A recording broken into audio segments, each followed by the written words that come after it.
So here we are, locked down, shut in our homes, unable to join together and celebrate the amazing Easter message of Jesus' victory over death.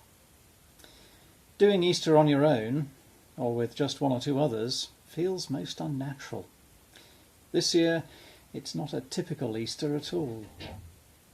And yet, when I stop to think about it, the first Easter may have had some parallels with our situation today.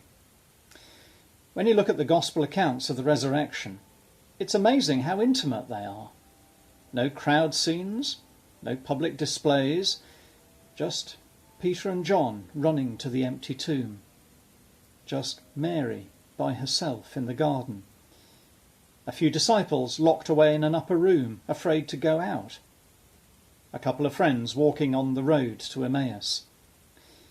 It seems there's no shortage of social distance in the Easter story, and that bodes well for us as we wonder whether the risen Lord will come amongst us this Easter. And when I say this isn't a typical Easter, I am, of course, talking nonsense. The phrase, typical Easter, is an oxymoron, a contradiction in terms. It shows how far we've domesticated Easter with our customs and rituals. I remember once being told off by a parishioner in another place because we didn't sing Jesus Christ is risen today when she thought we should have done. Certain things are expected, and if they don't happen, it isn't a proper Easter. But of course, the whole point of the original Easter story is that it is unprecedented.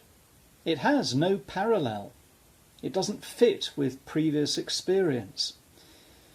All the disciples know is that dead people don't come back. And so when one does, they don't know what to make of it. They've got no frame of reference. And that's exactly what people are saying about our current situation, that it's unprecedented, that there's been nothing like it in living memory, and that even in wartime people could still meet together and find encouragement in the company of others. But this lockdown is different. So the novelty of Easter matches the novelty of our time. Both events invite a reappraisal, the recognition that our basic assumptions can't be taken for granted. Work we thought was secure has ended or been suspended.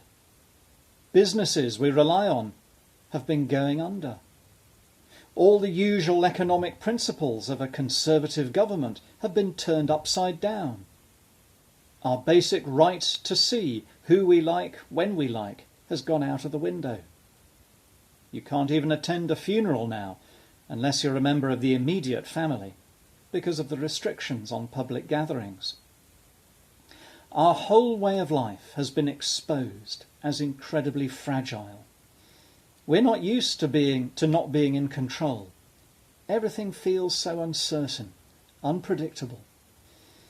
And when this virus has run its course, we just don't know how much the world might have changed. Just now, it's not surprising many are feeling anxious and vulnerable, and not just about the risk of infection. Easter also challenges us to re-examine basic assumptions about the world. The assumption, for example, that nothing really changes. The assumption that we're the products and captives of past experience. The assumption that God, if he's there at all, doesn't really make much difference. The assumption that life must always be lived in the shadow of death. Easter holds out the possibility of radical newness, of a new beginning based on God's forgiveness and unconditional acceptance. The possibility of a life lived not under the shadow of death, but in the light of eternal life. The possibility of a God who summons us out of our prison cells of fear and anxiety to live lives of confident hope, of generosity and trust. I love the way the accounts of the first Easter morning are full of bewilderment, of people just not understanding what was going on. It was too big, too strange, too new.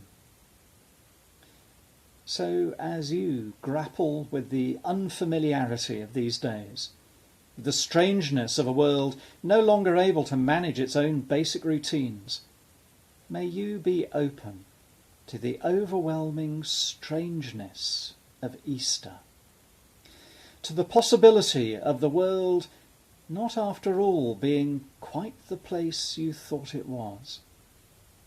And may you, like Mary, find yourself addressed by the voice of a stranger calling your name. And in the depths of your being, may you know yourself to be set free from your captivity, whatever that might look like. And may you find yourself invited to follow a new path, guided by the eternal presence of the one who was crucified and summoned into a new world by his resurrection love.